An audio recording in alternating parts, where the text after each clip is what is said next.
Welcome to today's webinar, Empowered Educators, What We Can Learn, brought to you by NCSL. All lines have been placed in a listen-only mode to provide favorable sound quality during today's presentation. It is now my pleasure to turn the floor over to Maddie Webster. Ma'am, the floor is yours. Thanks so much, and hello and welcome everyone. This is Maddie Webster at NCSL. Thanks so much for joining us today for this really spectacular webinar. We're really excited to be bringing this to you. We have an awesome panel, lots of great questions and discussion, so we're excited to jump right in. I'm going to turn it over to Mark just after I say that you can ask questions all throughout the webinar, but you will need to enter them into the chat box. You can see the chat box in the lower left-hand side of the webinar platform. So if you have any questions for NCSL, just send them to me. That's madeline.webster@ncsl.org. And with that, I'll turn it over to Mark. Thanks so much, Mark. Oh, thank you, Maddie.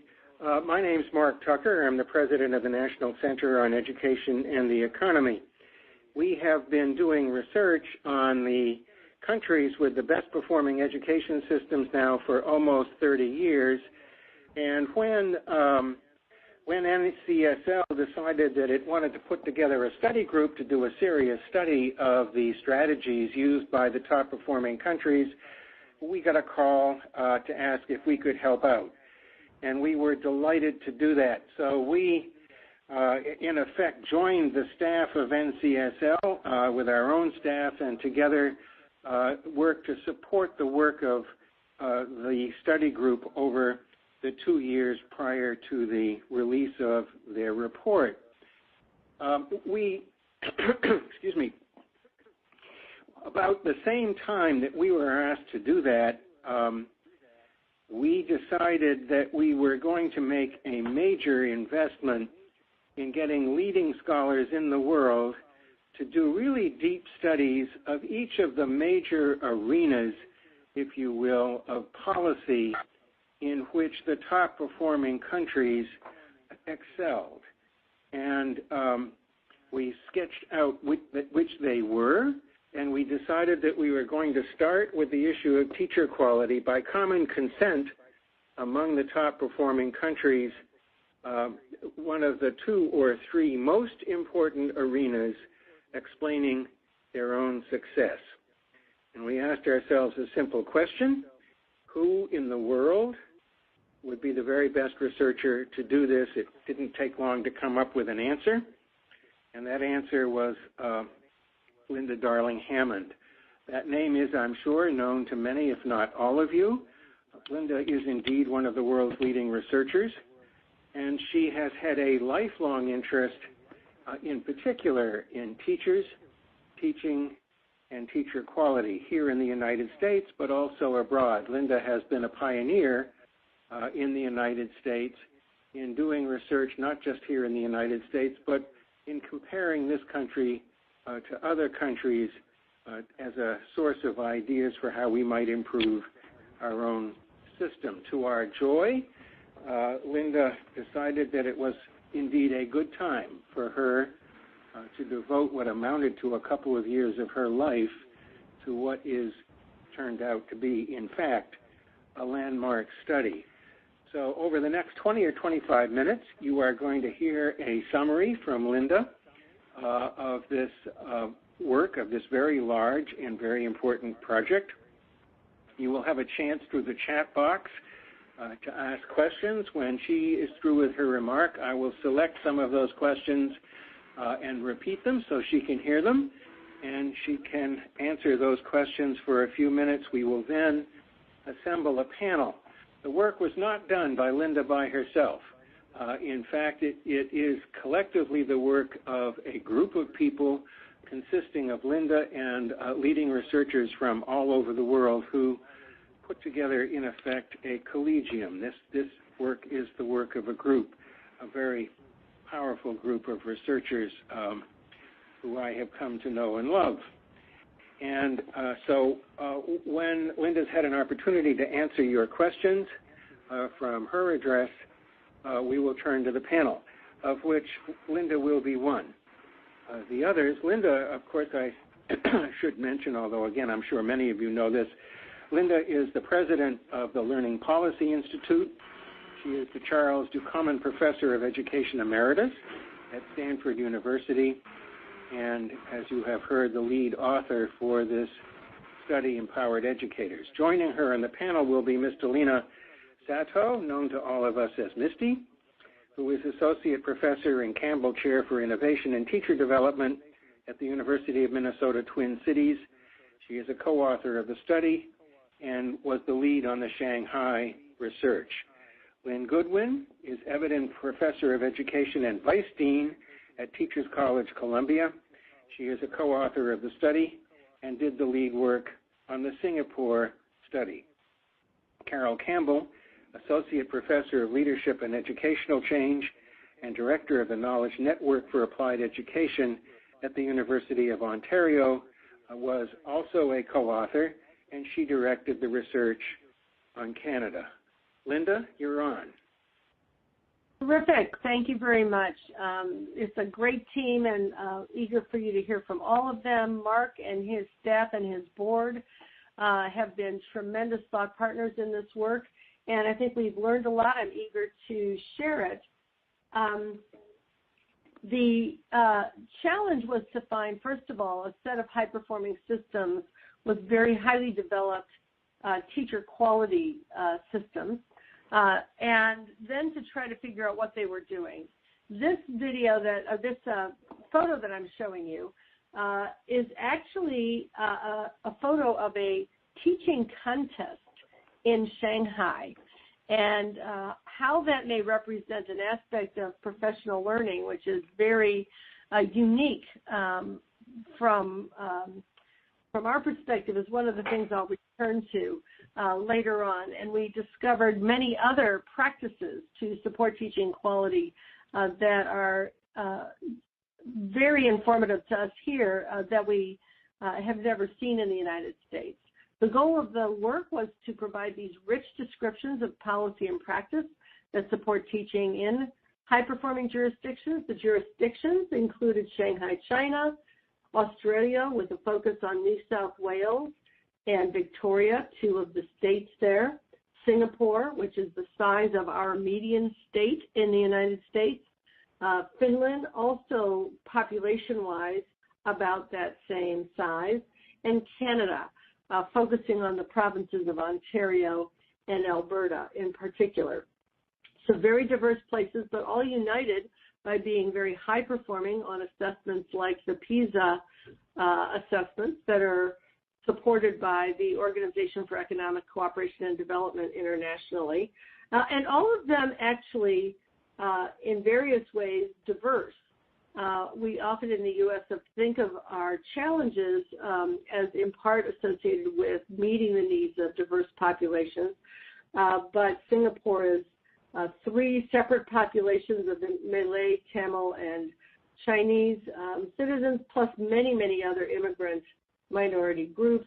Canada has more immigrants than the United States. Australia has a substantial Aboriginal as well as immigrant population, and so on. Even in Finland, many of the schools in Helsinki are a majority comprised of immigrants from places like Somalia and the Middle East, as well as Russia and Eastern Europe. So we were able to look at the questions of how they build a system overall and how they attend to those needs of diverse learners as part of our study.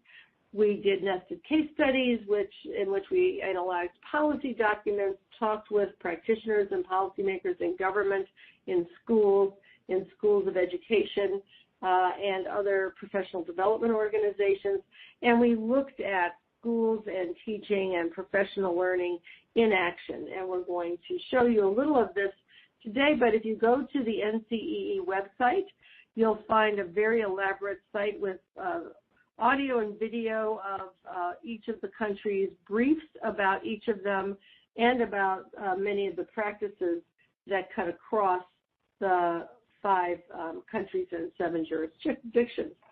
The team that you've been partially introduced to was wide-ranging and included people from both the United States and from the countries that we were involved in studying. And we looked at this set of practices in a systemic context. And perhaps the most important lesson from this analysis is that each of these places operates by constructing a teaching and learning system. That means that they pay attention to recruitment and preparation, induction, mentoring, ongoing professional learning, evaluation, appraisal, and feedback, career and leadership development. But they do that across the teaching career and the leadership career in the context of curriculum and assessment and school funding and organization, so that they're thinking about how to construct the entire system so that it supports teaching quality. The story begins with recruitment, selection, and compensation, which are related to one another. Obviously, it takes a good compensation system to recruit and select the best candidates. Recruitment, as you might imagine, is competitive. It's based on academics, but very substantially also on the dispositions that are associated with teaching. In all of these countries, we were surprised to see how strong the research orientation is to training teachers, to use research, to conduct research, and to be oriented around using the knowledge base of the profession, not only their own individual experience base. Commitment to children, interpersonal and verbal skills. Each of these jurisdictions has a small number of programs for teacher preparation. In Singapore, there's only one, the National Institute of Education, for the entire country, which, as I said, is about the size of our median state. In Finland, there are 8 research universities. They eliminated all the other teacher education programs in a reform in the 1970s and placed all of the work in these 8 universities, which have a very rigorous program, which is almost like medical training for teachers. In Alberta, I think there are 9 universities, a relatively small number in other jurisdictions as well, and a lot of attention to leveraging comparable quality in those institutions. Very importantly, preparation is entirely paid for candidates in Finland and Singapore, and it is predominantly covered. The bulk of the cost is covered in the other jurisdictions.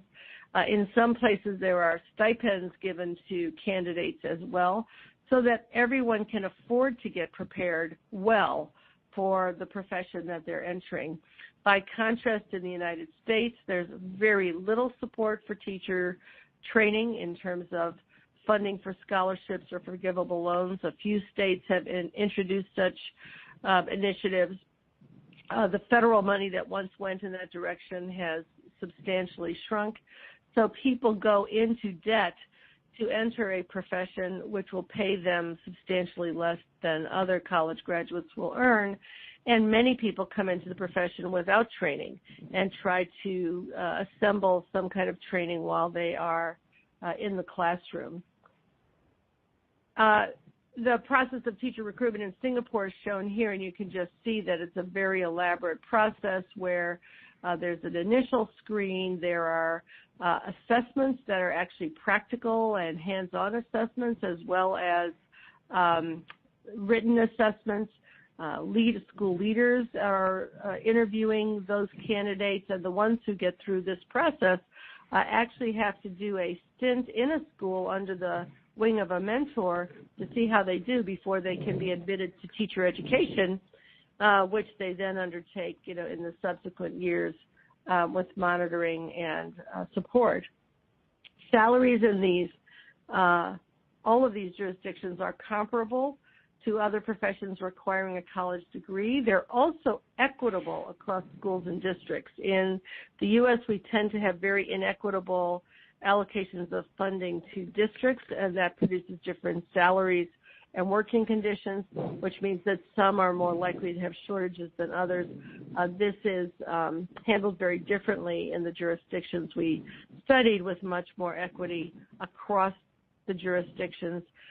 4 of the 5 had begun to develop formal career ladders, or what we call more of a career lattice in Ontario, for taking on additional responsibilities. And in Finland, which is the 5th, Teachers are involved in all aspects of running the school, leading school improvement, mentoring and coaching each other. It's very egalitarian, but there is a very broad conception of the career. And the key about these career ladders is that they are always organized to try to help teachers share their expertise with other teachers and spread the expertise across the system. In contrast to sort of a merit pay idea where you get a bonus but you have no obligation to other teachers to be part of the knowledge dissemination process. All of the career advancement is around getting smarter and sharing what you know. Preparation and induction are highly developed. In all cases, they're guided by professional standards of practice, much like the national board standards here in the United States, which in fact were a stimulus for the standards that have been adopted across the world. So that really is one of the ways in which the U.S. has contributed to these practices. And in fact, in many of the countries we went to, people said that practices in their countries had been informed by innovations in the U.S., but the difference is that in those countries they scale them up, whereas in the U.S. we tend to have lots of islands of excellence that are not integrated into a system that affects everyone. Lots of focus in the preparation on content, learning the content well. In some places there is specialization, Shanghai and Singapore, to a partial degree that teachers will take multiple classes deeply in some content areas. In all of the jurisdictions, very strong emphasis on content-specific pedagogy for elementary teachers as well as secondary teachers. Lots of emphasis on the 21st century skills of problem solving, critical thinking, performance, social emotional learning, which are embedded in open-ended assessments that students take, which are part of the focus of teachers' curriculum development and learning. As I mentioned before, there's a very strong research base. In fact, in Finland, to become accepted as a primary school teacher, you have to pass an examination called the vakava, in which you receive research articles, study them, and then answer questions about educational research and the strategies of the research as well as the findings. And so they're aiming to bring people into the profession who have that orientation. Lots of emphasis on learning and practice with expert mentors. The model schools in Finland are the sort of model for this. They are started by the universities that actually staffed. The hiring is done through the university. The very expert teachers who are hired are highly educated. As you can see, these three teachers in one of the schools we visited have master's degrees and PhDs, and they're working on research and publishing books. They are connected to the faculty of the university. Teachers in Finland spend 2 years on top of a 3-year entry program around content, an additional 2 years learning to teach in the model schools and partner schools, taking courses both there and in the university and getting a very, very deep clinical experience on their way into teaching.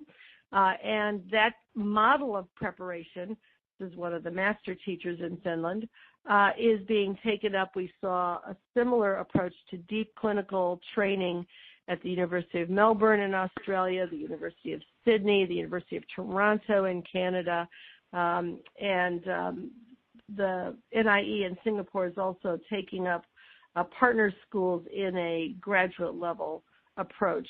These professional teaching schools are like teaching hospitals in medicine, which were the most important innovation now taken up across the entire globe to transform medical education into a profession.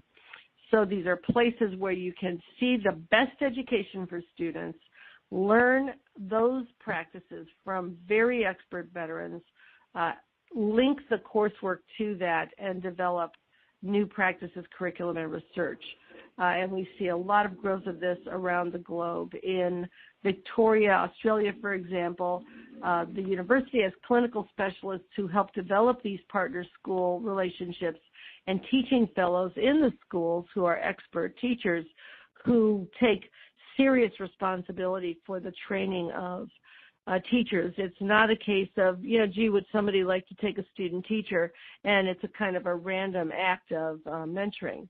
Induction is very well developed in each of the jurisdictions. It's regularly available to all teachers. It includes mentoring, classroom coaching, planning lessons and curriculum with other teachers, seminars, a reduced teaching load. Typically 2 years, although in Toronto it's 4 years, and Toronto actually keeps 98% of its beginning teachers for all 4 of those years as a result of this very careful approach. Here's the model of induction in Singapore, which really begins at the beginning of the teacher education program and has a very well-planned set of seminars, mentoring, symposiums, and launching into the 3rd year of teaching that are planned out from the very beginning. So nothing is left to chance. It's really well supported, and I'll talk to you in a few minutes about how the career ladders are actually part of that support. And then, of course, there is ongoing professional learning to support high-quality teaching. It is often conceptualized in the context of growth throughout the teaching career. This is from Ontario, Canada.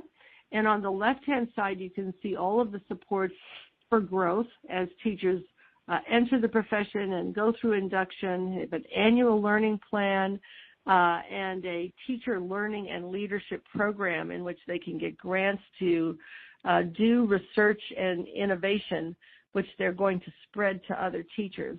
On the right-hand side, you can see that there's a very careful and purposeful leadership development process for associate teachers, mentors, coaches, department chairs, project leaders, all the way up to and then sometimes including things like the principalship.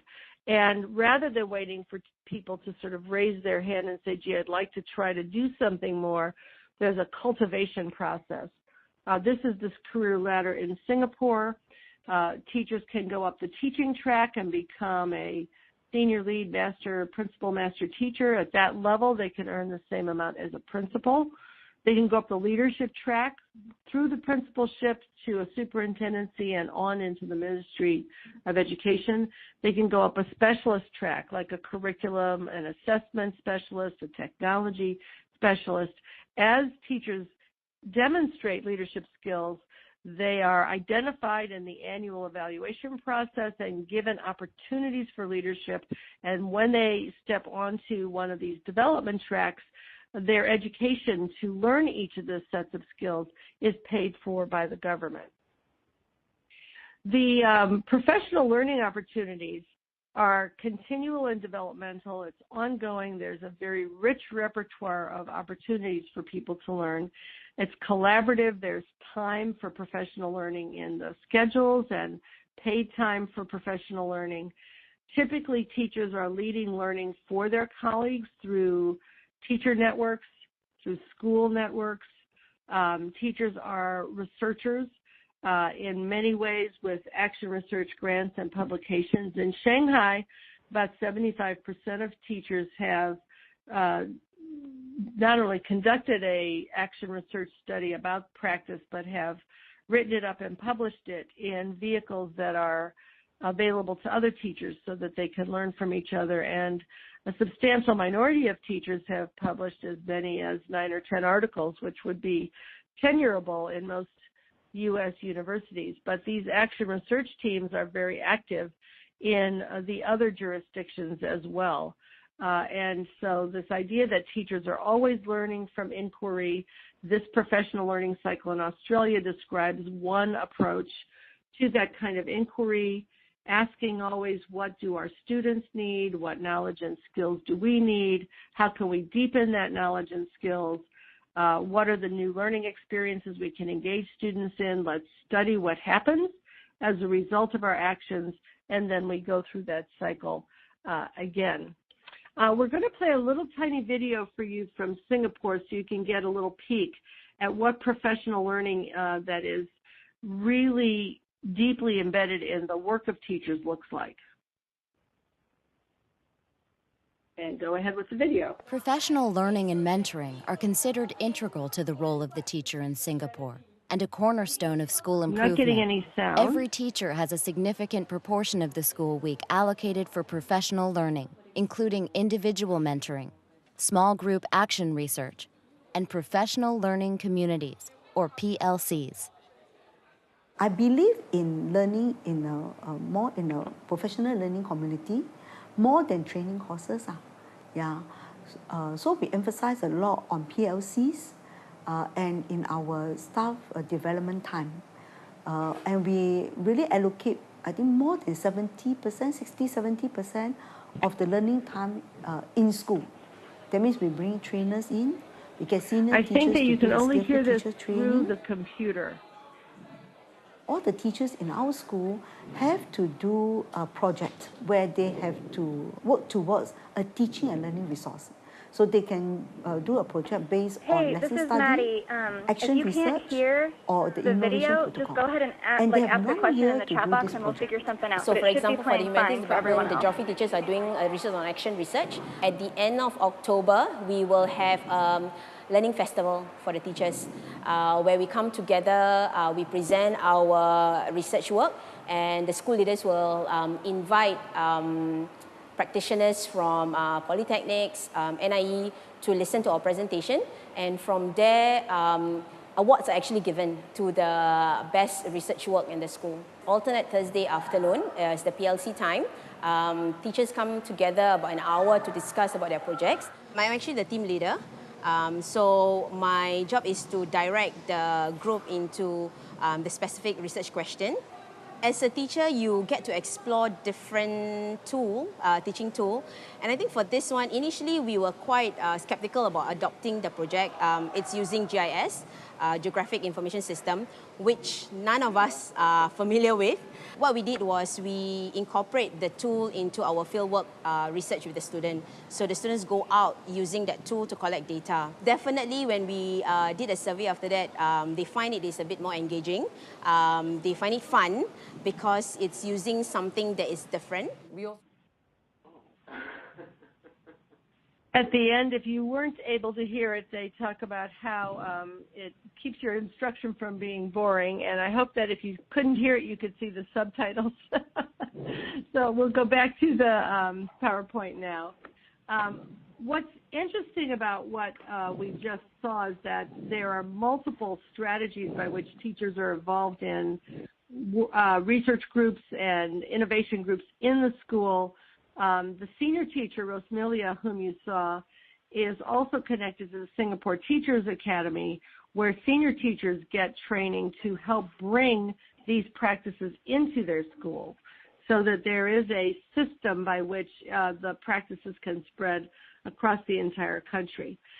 This is a very interesting piece. This is Rosmilia's schedule, and the green blocks are the time that she has without children when she is engaged in professional learning and planning and coaching. And the academic teaching is the sort of orange blocks on her schedule.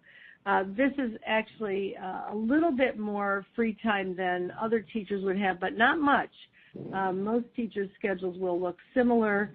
If you look across many countries, there's a time in the schedule for professional learning.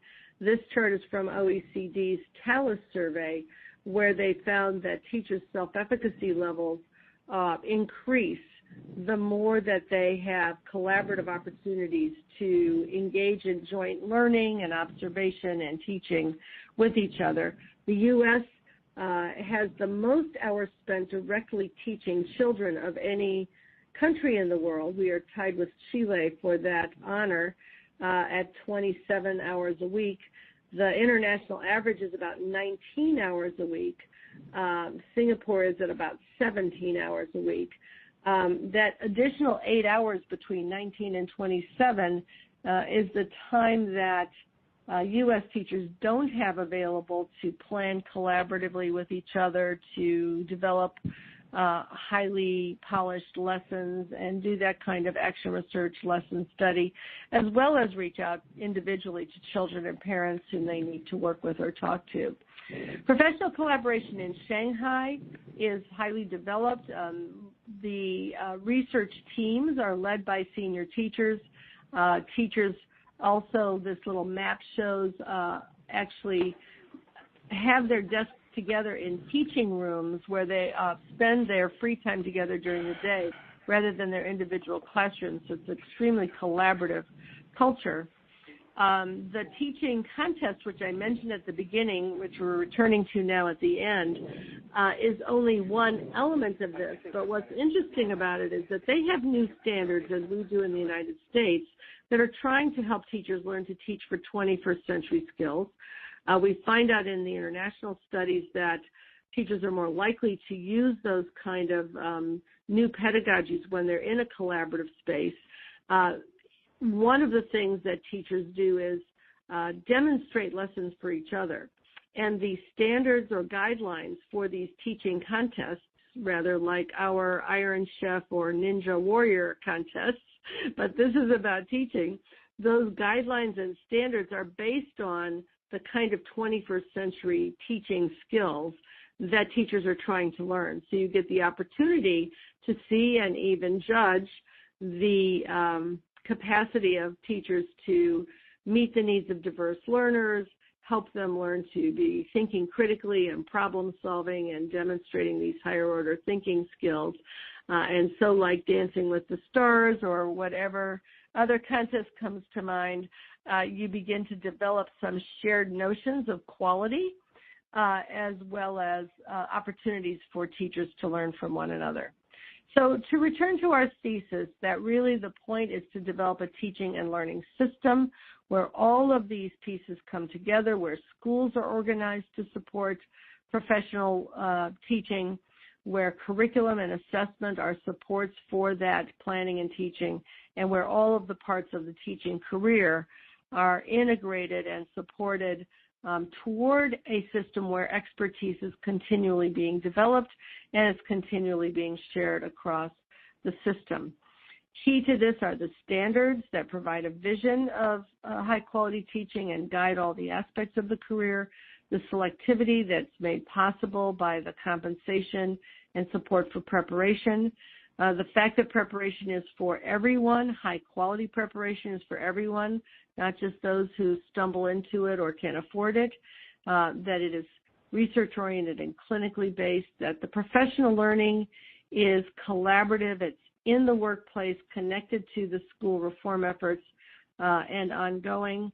The time is available for that work. Feedback is available between and among teachers, as well as from school administrators. And there's a very purposeful cultivation of teacher leadership throughout the career. These countries also use networks and various kinds of professional learning communities, both within the school and across schools, to ensure that what's being learned is being spread. And I'm going to not stop to use the video for Tony McKay because it doesn't have the subtitles, but let you know that his point from Australia is that you have to think about the entire teaching career, and you have to be thinking about how every action is building the system in a coherent way. And that is something that was echoed across all the places that we studied. Questions? 10 minutes, and we have enough questions to occupy a good deal more than that. So let me start with one of them. How does professional development find its way back to the classroom? Well, a lot of professional development happens from the classroom. So it's not outside of school or outside of the classroom. A lot of it happens in this action research context where teachers are learning from each other. So things like lesson study where teachers will take the state or provincial or national curriculum, develop lessons together, try them out together. A teacher might teach it. Others will come into the classroom and observe and collect data about how the students responded and what they learned, and then go back together and think together about what needs to be refined or perhaps changed as that lesson is carried into other classrooms. So that's all professional development, and it happens in the classroom and around what occurs in the classroom. When teachers do go out for some professional development also, it's typically rooted in the curriculum, and it's very much directed to the content area that the teacher teaches in and the students they teach. So science teachers will come together and work on various innovations or strategies for their content area in their curriculum. When the Singapore Academy of Teachers, for example, pulls teachers together, it's tied to what they're doing in the school. And then the professional learning that might be in a collective place outside the school is often supported by the coaching and mentoring provided by senior teachers in the school. But much of it is job embedded, and so it's already connected to the classroom. Second question, are there states that have career ladders similar to Singapore's career ladder? There was a period of time where Arizona had some career ladder programs. I think just recently the funding for that disappeared, and at various points there have been career ladder interventions that have started and stopped after Ronald Reagan, suggested that there should be some kind of career ladder or merit pay. 47 states put programs in place, but unfortunately by, the early 90s, they were mostly gone. So we tend to adopt things and then not keep them going. But right now, you can still see the results of the career ladder that was implemented in some Arizona districts where they did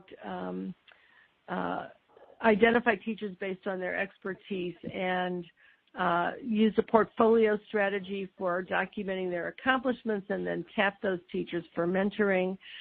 In some places, national board certified teachers receive a salary stipend. North Carolina comes to mind, Los Angeles School District, and they may be tapped for roles as mentors or coaches.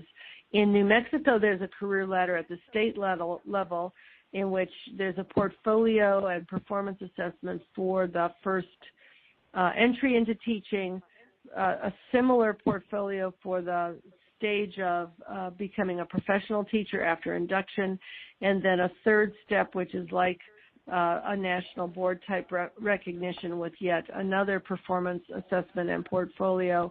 And the idea there as well was that teachers would be then able to share their expertise as mentors and coaches. What we haven't developed are long-lasting infrastructures for ensuring that every school has and every district has a set of teachers who've been sort of trained and developed and compensated to play those specific roles on a regular basis over time. So once again, the innovation will fail unless it's part of a larger system that's designed to support it. Exactly. So next question, on which I will embroider ever so slightly. There's a lot of evidence in the United States that many, if not most, young people who decide they want to be teachers want to attend a university within 50 miles from their home. Do you see the same thing in these other countries? And if you do, how do they cope with that, given what you said about having a much reduced number of providing institutions? There is, what some people call the draw of home in the United States, that many people will want to, stay close to home and go to school close to home and then teach close to home. But that accounts for only about 40% of teachers. So about 60% of teachers in the United States, do travel further to get trained and travel further to get jobs. And about 25% of teachers change states at one or more points in their career and end up teaching in another state from where they initially started out. So we're not completely tied to our home locations here, although there is, for some teachers, the draw of home. And so many teachers do go to other places to get trained. It is in the place where we have one institution, Singapore, although it has a large population, it has a relatively small area. And Lynn Goodwin can speak more to that on the panel. So people do have to travel, but not all that far to get to the National Institute of Education. In Finland, the 8 institutions are spread across the country, and I know the dean from one of the universities that's up near the Arctic Circle. If that happens to be your part of the country, you can certainly get there. So I think people do find places to get trained that will work for them. And I would say that in this country, there are some states that have really raised the bar for teacher education and have reduced the number of programs that are not able to meet the bar and are still producing an adequate number of teachers. So it's a question of how you think about where and how those programs will operate. So, Linda, how do these countries induce great teachers to serve in remote rural areas or in inner city schools? Well, there's a couple of things. One is that, we have, there are disincentives operating in the U.S. for teaching in remote rural areas and resources made available to those schools, whether they are well funded enough to offer competitive salaries and all the accoutrements that you would want to see in a school. And then there is the fact that, some people don't want to live out in a remote area, for example. 2 things happen in these countries. Number one, the schools are equitably and adequately funded. So you're not going to find schools which really lack the basics that they need to offer a high-quality education, and teachers have the tools and the materials that they need.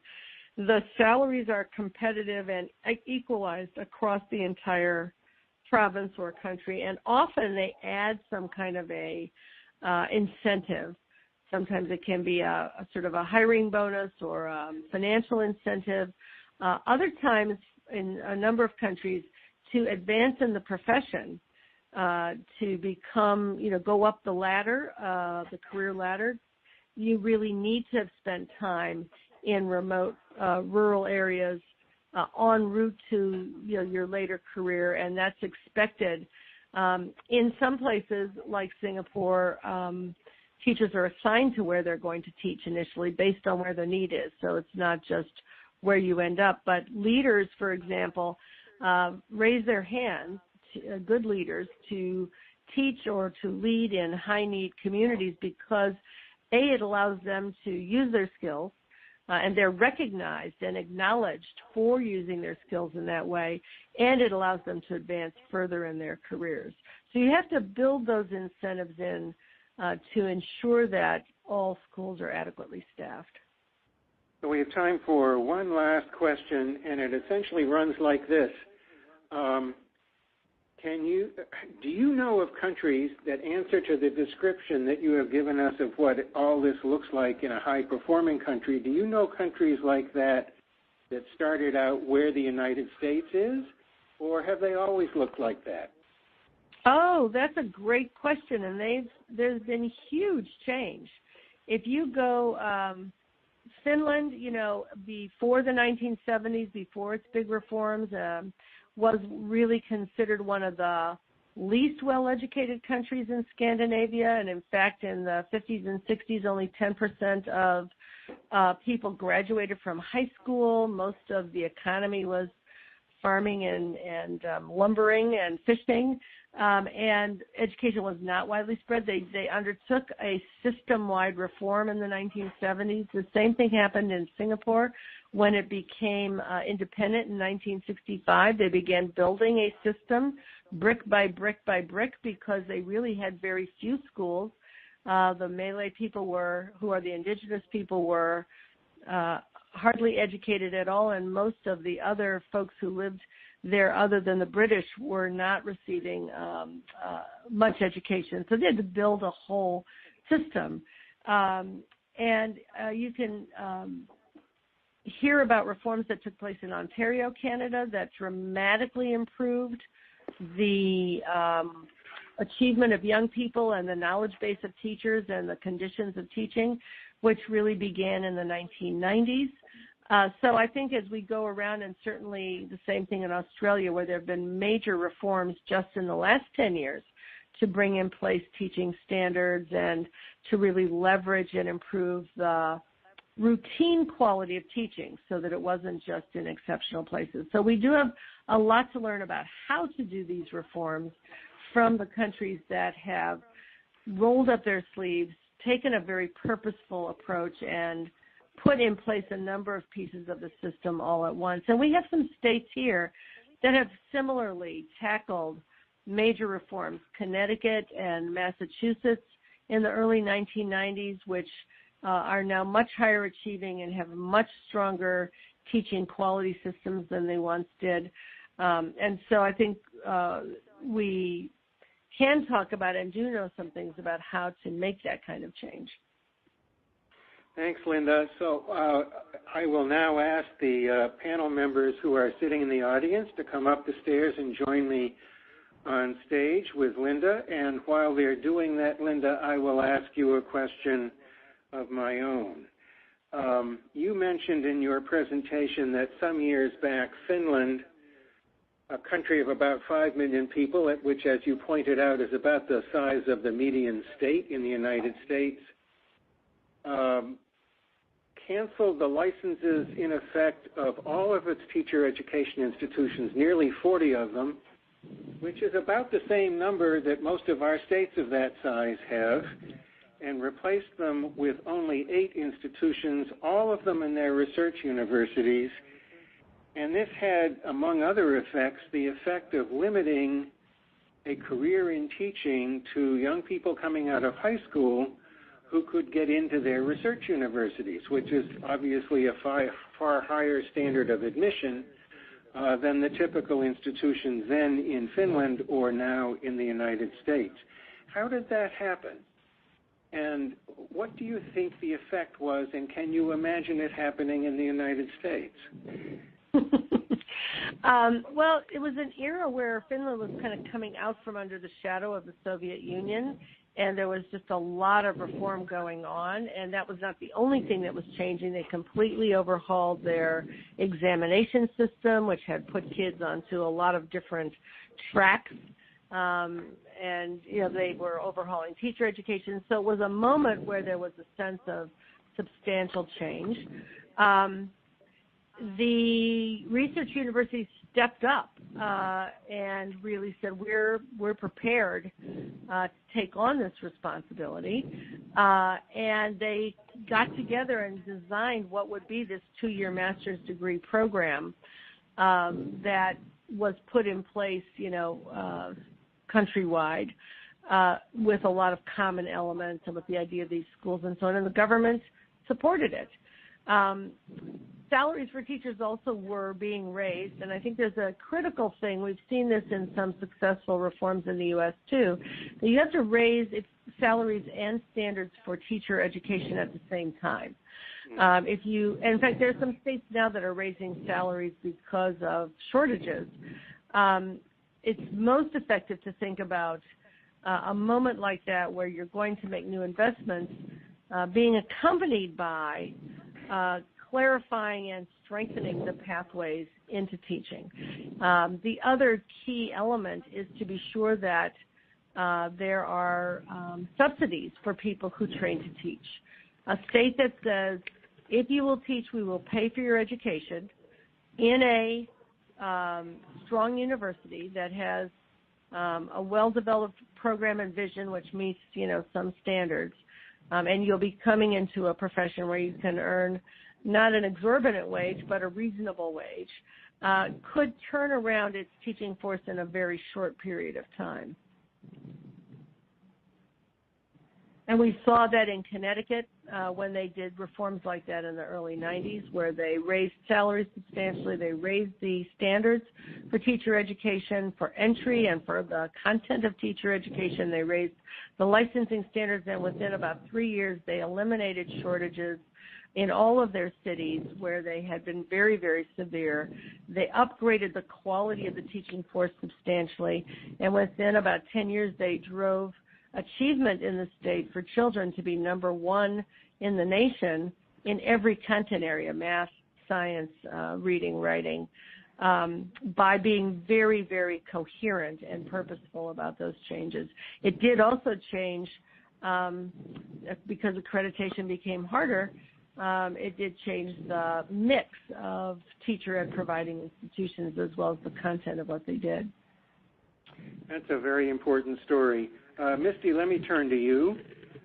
Empowered Educators tells us that in Shanghai, teachers are very sophisticated consumers of research. They have learned in their teacher education institutions, teacher preparation institutions, quite a lot about research methods, and they've been able to figure out what research they are looking at isn't worth the powder to blow it to hell and which research is really worth paying attention to. But they're also taught how to do their own research, action research. And as Linda pointed out, they have lots of opportunities to publish that research. And at the upper end of the career ladder, having published research makes a big difference in how far you can move up to the position of master teacher. This all sounds very different from the United States. Underlying all of this, I think, when you look at the United States, the general assumption seems to be that teachers are consumers of research and university professors are producers of research.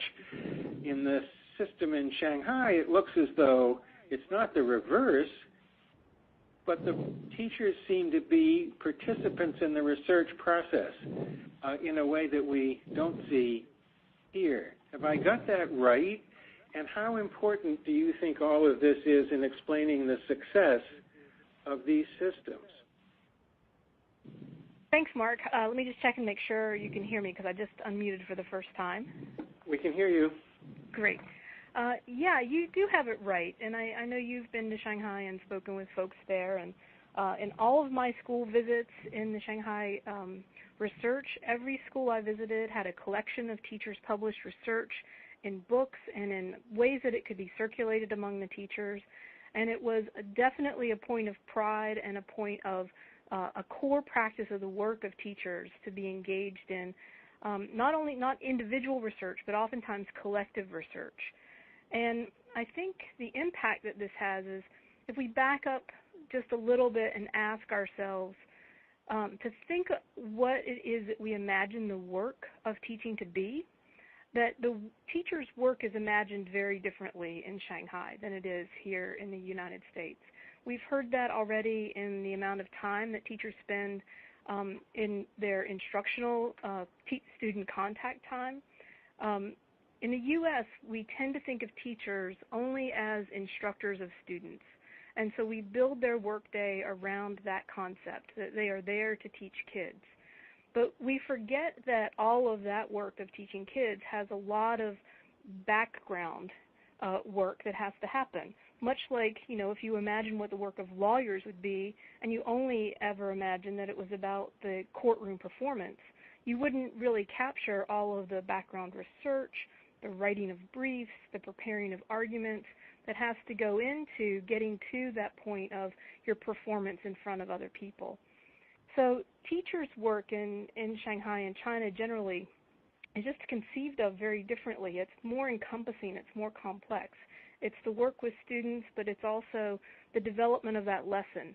So the lessons in China are developed collectively among groups of teachers, thus leading to that sense of the competition that Linda showed in the slide, that competition lesson isn't the work of the individual teacher, it's the work of the group of teachers in that school site that prepared that lesson, practiced that lesson, demonstrated it with other people watching, getting feedback on it, and really polishing it to the point where it's something that can be featured in a competitive environment. And so research is similar in that way. The work of teaching is collective, and it takes a lot of background work and a lot of development of ideas done in that collective time. And it can happen among grade level groups, and it happens among subject area specialists. It's work that is done for the purposes of improving teaching, for improving school functions, for improving administrative functions, even improving this way that the school works within the community. So there are different ways that the teachers focus their research too. And when I think about, as I was investigating this notion of the way that teachers work is shaped as collective and shaped as being research-oriented, I started looking at, what are the policies that support this mindset and this conception of teaching that is much more than the student contact time. And it goes right back into their main law, 1993 Teachers Law, that established the parameters of what teachers' work was going to look like. And in that law, the teacher's work is defined as a set of duties, right, that we all expect to have in a public service enterprise, but it's also the rights that the teacher has. So the teacher has the right to carry out educational reform and experiment, engage in scientific research and academic exchanges, participate in professional academic organizations and activities. And I found that very compelling, that the national law would define teachers as having the right to engage in research. So it gives them more status, it gives them an opportunity to really take control of their work and be the producers of the knowledge that's going to then inform their everyday work in the classroom and the school reforms that are, or school improvements that are always part of it. It's in other ways that it's in the policy. Of course, we've already heard about the time in the school day, but teachers are awarded for their research activities. And it's also in the evaluation system, which I think you were hinting at there at the end of your question, that to advance along the well-developed career ladders in Shanghai, part of the materials that the teachers put forward to be raised from one level to another is the representations of their research activities. And it becomes the way that other teachers know that you are a master teacher and that you have demonstrated your deep knowledge of what the practice of teaching is. So there are still partnerships with higher education, and faculty in the higher education are the teacher preparation faculty. The university provides ongoing training for teachers as part of the professional development hours that teachers have to fulfill.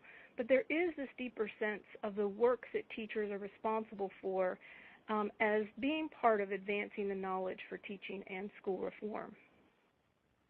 So listening to you with the ears that I suspect the legislators on this call are listening, I might be horrified because the United States expects its teachers to be in front of children more than any other industrial country whose data is followed by the OECD. You're describing a system in which most of a teacher's time, the majority of teachers' time, is not spent facing kids. And I'm sure if I were one of the legislators on this call, I would say, who on earth pays for all that? How does that work? I think that there are a couple of ways. The school day, teachers are specialists in the schools. They're subject area specialists. So kids, even in the elementary schools, rotate, or the teachers rotate into the classes with the children. So it's not that one teacher has to be with an elementary class the entire day. The children are, the science teacher comes into the class and does a lesson, the math teacher comes into a class. And so while those teachers are not with the kids, they have the time to do more collective work, say as a group of math teachers, just during the regular class period that they would have off when they're not teaching mathematics. I saw a number of questions about class sizes and the perception that class sizes are quite large in some of the countries. the average class size in China is not up in the 40s and 50s. The average class size, when you account for all the rural, smaller schools, is much lower than that. But the classes I visited in Shanghai ran around 30, 35 kids, which is where many of our urban classrooms are in terms of their class size as well. Teacher compensation is not that great. It's at the level of civil servant pay, so it's a good, stable salary for teachers, but it's not a higher-end salary. And they just hire more teachers in the school to be able to rotate the teachers within the schedule. So there are a few more teachers hired within the school than what we have typically hired in our schools. And there's less administrative overlay on the systems. So in the school, the principal runs the school, and then the principal has a cabinet of teachers who helps govern the school. So part of those leadership opportunities within the schools are drawn from the teachers, and you don't have as much of the administrative overhead that you see in some of U.S. schools where there are several different administrators who don't have teaching responsibilities. So you might be a teacher leader in the school and teach 1 or 2 classes a day and still have some responsibilities for helping to run the school. Thanks, Misty. Yes, it's not any one of those things. It's how all those things fit together that make the difference. Yeah, you have to be creative with the scheduling and the use of time, and that can be one of the key factors as well. Exactly. Okay, Lynn, I want to turn to you on Singapore. One of the things that Linda emphasized in her presentation is career ladders, and it's pretty clear when we look at Shanghai and Singapore, those two places are leading the charge on career ladders, and both have developed some pretty elaborate, highly structured career ladder systems that structure the roles that people play and the amount of compensation that they receive. When we visit those places, both of which are very, very high scoring on PISA, the people we talk to seem to think that the career ladder has a lot to do with that. Would you agree with that? Well, that is to say, has a lot to do with their high achievement. Would you agree with that? And what is it about what they have done with career ladders and the particular way that they have structured them makes the difference you see there? Thanks, Mark. So like Misty, I just unmuted, so I hope sounds are okay. So the relationship between career ladders and sort of quality teaching, positive outcomes, and professionalism, I think is pretty direct in Singapore. So if you look at sort of the big picture and this notion of building systems, thinking about long-term continuous goals, and the idea of developing a profession that teachers can be part of, that professionals can be part of in the long haul, requires sort of lots of supports and structures. But I think that the career ladder and notions of professionalism begin first with really important policy messages and key reforms. So in Singapore, 1997 sort of pops up as an important year. That was the year that salaries for teachers were increased so that they were commensurate with the salaries received by other university graduates, specifically folks like engineers or lawyers. So that immediately sent a very, very important message about the importance of teachers. The second thing that happened in 97 was an announcement by the Prime Minister at the time that teaching, just like any other profession, was going to be a thinking profession. So again, if you sort of tie this work to how we think about professionals, they're not factory workers. They're not producing widgets. They are thinkers and creators. And that message was very, very critical. And finally, teachers are upheld in Singapore as nation builders. And this is language that can be empty, but is not. It is also language that can be spoken every once in a while, but actually this is a message that sort of permeates the national consciousness. And so policymakers will talk about teachers that way, and teachers themselves talk about themselves that way and think of themselves as critical to nation building. So again, you have a group of folks who now think their work is important, whose status has been elevated, who are supported, and I'm going to talk about those supports through career ladders, to do good work and to become better and better teachers. It makes sense, and the research obviously supports this, that quality teachers and good teaching produce excellent and strong outcomes. So once you move beyond sort of policy messages and key sort of reform events, it's important then, and Linda said this so many times and emphasized this point so importantly, that doing something once or twice or for a short amount of time is not enough. So you might have the greatest idea or the greatest strategy, but if there's not a way to think about sort of building a continuous process and system, then things will just not sustain themselves.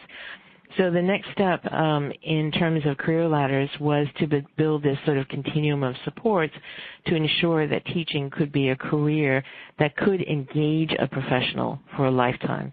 Professionals are engaged by their work. They're challenged by it. So it's much more than simply an entry-level, salary boost or a bonus on occasion. So career ladders in Singapore actualize what it means to be a professional. It's sort of built around what we think of as characteristic of professions or professionals. I would say there's sort of a bunch of things. The first is the career ladders give teachers an opportunity to grow and learn. So there's an emphasis on development and on deepening expertise. So even if you're a great teacher, a strong teacher who has achieved excellent results, the assumption is, the expectation is that you will continue to learn and grow, and a career ladder is a way to enable you to do that. The second is that they afford opportunities for advancement. All professionals like to strive for new goals, to move forward and ahead in their work. And teachers, if they are professionals, need that opportunity and appreciate that opportunity to advance themselves. The third is additional remuneration is tied to different steps on the career ladder, but those steps are associated with increased responsibilities and opportunities to lead.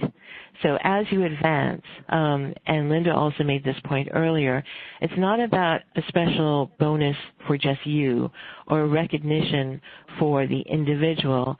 That individual demonstrates their ability to lead and support and teach other professionals and more junior members of the profession in order to advance.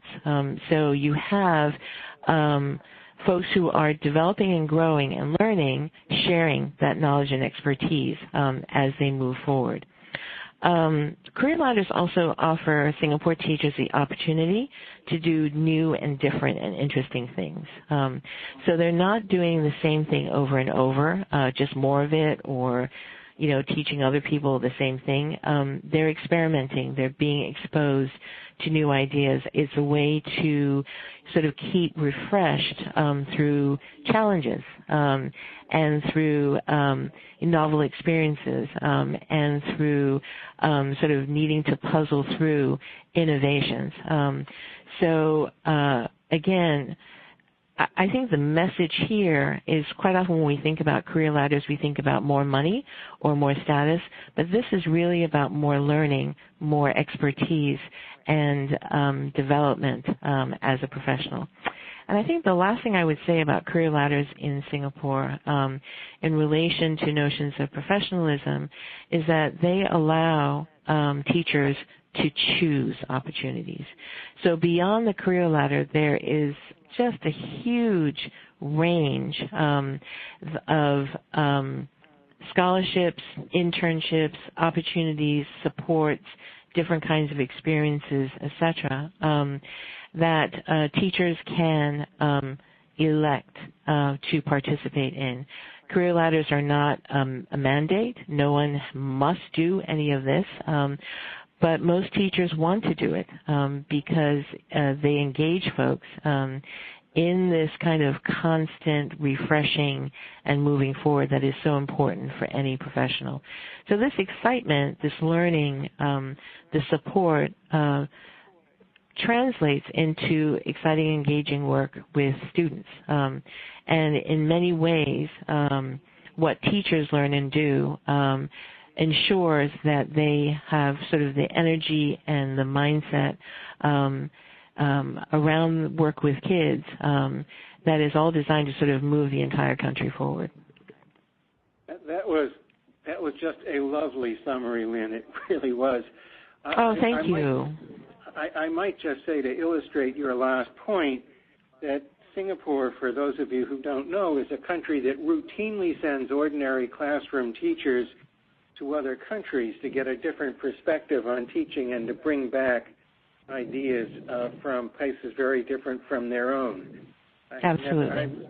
I've yet to find an American state that has a policy of doing that, and it tells you a lot about what they think about their teachers and the returns they get for that kind of an investment in them. Yes. Carol, let me turn to you now. Canada. It's the country of all the countries that you all studied that most looks like the United States. No accident. They're on our northern border. But they are also a country organized along federal lines, even more so than the U.S. Their national government plays almost no role at all in elementary and secondary education. It is almost entirely left to the provinces. And yet, when you look at Canada, you see consistently that they have been in the top 10 on the PISA countries from the beginning. If you talk to folks in Canada, they will tell you that if you want to become a teacher in Canada and you can't get into their teacher education institutions, as an easy solution, all you have to do is go south to an American state and you can easily get in. That was a big shock to me when I was there. So how did they get there, Carol? What happened differently in the United States about teachers that enabled them to develop a high-quality teaching force when we went in a different direction, and what can we learn from them? Thank you, Mark, for your questions, and I'm just going to check that you can hear me okay.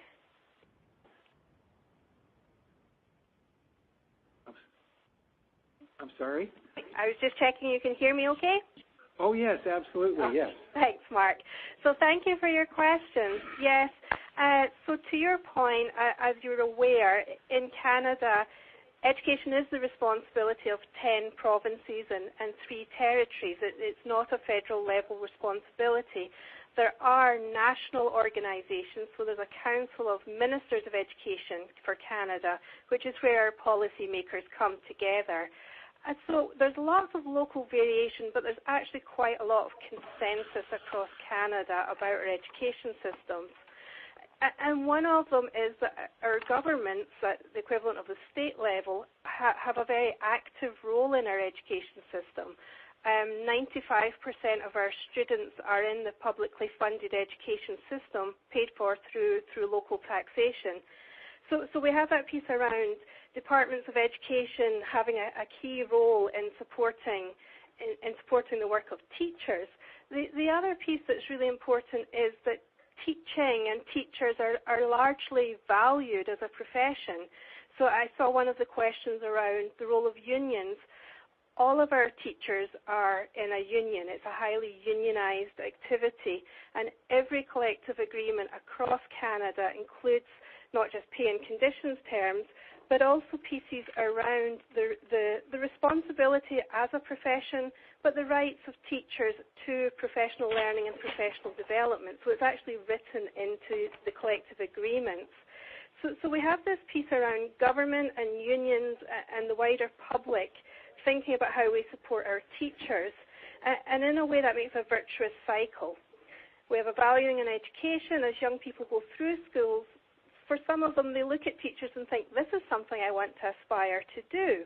And then, as has been mentioned in some of the other commentary, we have reasonable pay and conditions. This is a graduate level profession in Canada.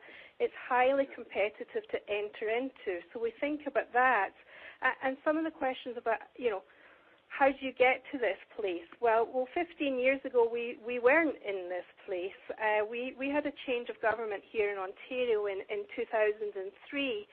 And at that time, there were significant cuts that had affected education. Our teachers were on strike. Teachers had to undertake mandatory testing in order to retain their certificate. The cost of that testing of teachers was over $20 million. So a new government came in and said, we're going to change this, and we're going to work in partnership with our unions, and they took that $20 million and put it into teacher-union partnership professional development. And through a working table where all of our professional associations, superintendents, principals, government policymakers and officials, we have actually changed all of our teacher development policies together, including the Induction program, teacher leadership development, and then to your question, our initial teacher education program. So teaching is highly regulated. You have to have at least 3 years of post-secondary education. All of our initial teacher education is provided by universities, by faculties of education, and actually here in Ontario we went through a consultation just 2 years ago, and there was no appetite for alternative teaching routes, so teaching remains a university graduate level profession. Our admissions criteria involves academics. It's a B-, so it's not the most elite, but there's an academic piece. But alongside that is a philosophy of teaching. So part of the admissions process is asking candidates about their experience in activities similar to teaching, maybe a sports coach, maybe community work. Their view of being a learner and a commitment to learn throughout the teaching profession. And then their views on equity, diversity, and social justice. And we are actively seeking to diversify our teaching population. So once you move through that, you become part of our College of Teachers, and there are professional standards around your teaching practice, your commitment to updating your knowledge, and to sharing your learning that you have to adhere to. And more recently, Mark, as you're familiar, here in Ontario, our teacher education program has changed considerably. So we used to have a 1-year program. We now have a 2-year program, and it's 80 days of clinical experience in schools. My own university, it's master's only level provision. So we've been thinking about the admissions criteria, the combination of academics, but also capacities and skills. We've been thinking about the provision, but also the content piece, and what's changed with the new program, as well as the introduction of research skills, as Linda has discussed, is an increased focus on diversity, on students with special needs, on our Aboriginal students and Indigenous knowledge, on the integration of technology. The other thing that has changed is that the number of placements has reduced. So if I take you back to 2014, we had over 28,000 applicants in Ontario for 9,000 slots. There were less than 4,000 jobs. So you can do the mathematics. There was a labour supply and demand issue. So now we have fewer places. We have 4,500 places, but with government subsidies and with supports into transitions into teaching. So we have thought very clearly about how do we value teaching, how is that integrated into our policy, our way of making policy, and how do we review the whole system of teacher development from initial teacher education through into leadership development. Oh, wow. That's a lot. We have 10 minutes, and I have a whole page full of questions from the legislators in the group. and I will just begin to ask them of you all, and anyone who would like to offer an answer, just speak right up. One question here has to do with unions and career ladders. Do these countries have unions? Are they strong unions? How do they respond to career ladders? Is it different from the way ours do? Why? And how should our legislators think about that?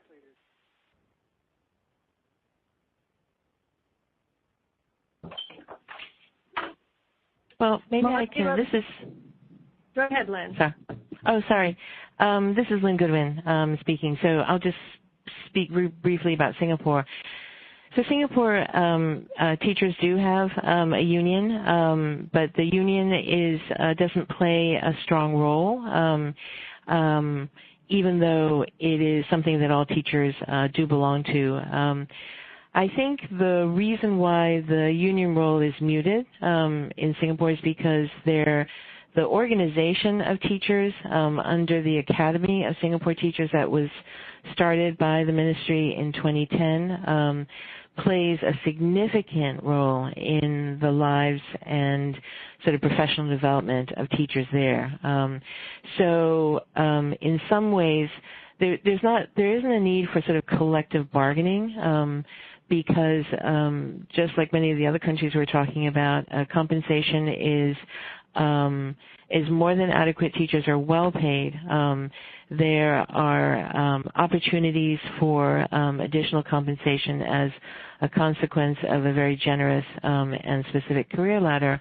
But in addition to that, there are no salary differences across the country. So no matter what school you teach in or what district or what region you are going to receive the same salary. So the Academy of Singapore Teachers is run by teachers for teachers. And these are senior and master teachers who work with the ministry, develop curriculum, help to set policy, and provide professional development to their colleagues. So in that sense, if you think about the participation of teachers in their own sort of work lives, that is what the Academy of Singapore Teachers does. Okay, I'm going to mute now. Thank you. I remember. I'm sorry. Go ahead. No, you go ahead. I remember on one occasion when we were in Singapore and we were talking with the head of the teachers union there, we asked him whether they had ever gone on strike or even threatened to go on strike. And he looked at me and he laughed and he said, "Why would I do that when all I have to do is pick up the phone and call Lee Kuan Yew, the premier? If I have a problem, he deals with it." In other words, they had a political system there in which the teachers were regarded as a very important political player, and if they had a problem, they had a very efficient way to get to a decision from the top decision maker, utterly different from the situation here in the United States. But I was going to ask Carol to comment on Canada, which is definitely not Singapore, and where in Ontario they had a premier, I guess, about 10 or 12 years ago, who campaigned against the unions there and ran into enormous problems, succeeded by a premier who campaigned with them, who got a lot done. And that's an interesting story. Very strong union. Yes, our unions are very strong. They are politically very strong. They campaign politically, and they will certainly support or not support political parties depending on those policies. And as you said, Mark, our current government, we've had 4 terms of the same government. The Premier has changed, but 4 terms of the same government has deliberately worked as much as possible in partnership with all of our unions. So we actually have a formal body, a partnership table that's chaired by our Premier and our Minister of Education, with the unions and the other professional associations. So there is picking up the phone like you described in Singapore. There's also formal mechanisms that everyone's around the table. Doesn't mean everybody agrees all of the time, but everyone's around the table, and there has been a series of collective agreements with enhancements to pay and conditions for teachers. So, Linda, maybe this is a question for you. we've been asked, how does the question come up of a match between the racial and ethnic background of the students and the racial and ethnic background of their teachers? Where does it come up, and what do these top performing countries do about it? Well, that comes up a lot more in our country. There are diverse teaching forces in these countries. In Canada, there's both an effort to train more First Nations teachers and to also train other teachers to be culturally knowledgeable and responsive for that, population of students. Many of these countries are multilingual countries with, very diverse groups of students and teachers who operate in that space.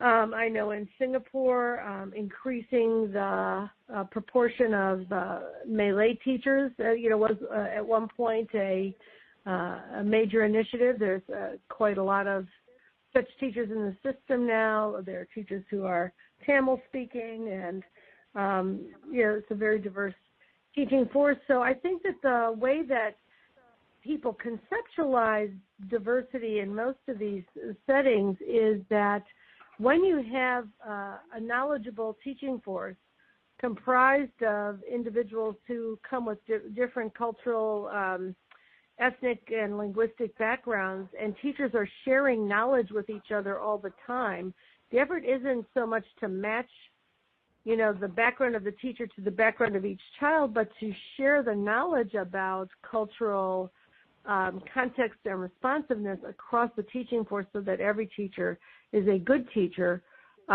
for the range of students that she works with.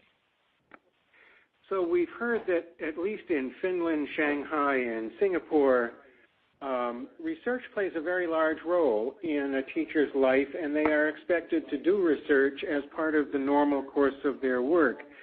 One of the questions that we got was whether in this context there are any ethical issues of doing research on children. We have in the United States a lot of rules from the federal government about doing research on all kinds of populations, but particularly young ones. Does this issue come up in other countries? The research that's done is about the practices that teachers themselves are engaged with and how effective they are. So it is really research about one's own practice rather than necessarily importing some lab experiment into the school and doing it to kids. But I'll let others respond as well who have been in the countries we're talking about. Misty or Lynn? This is Misty. Go ahead, Misty. Briefly. The Institutional Review Board, or the IRB process in the U.S., even the kind of research that you would see in the Shanghai context would be considered exempt types of research from our Institutional Review Board.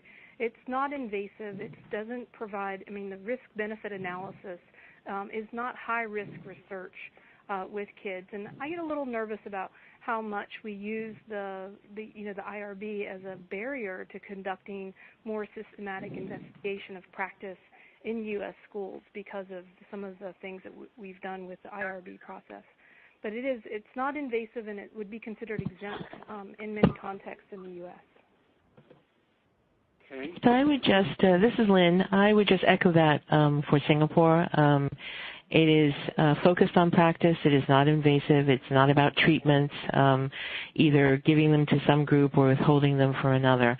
But I would say, I think you'd be hard-pressed to find a country that does not pay attention to sort of ethics more than Singapore does. There are just lots of conversations, rules, considerations, and policies around not just protecting students, children, but also schools and teachers.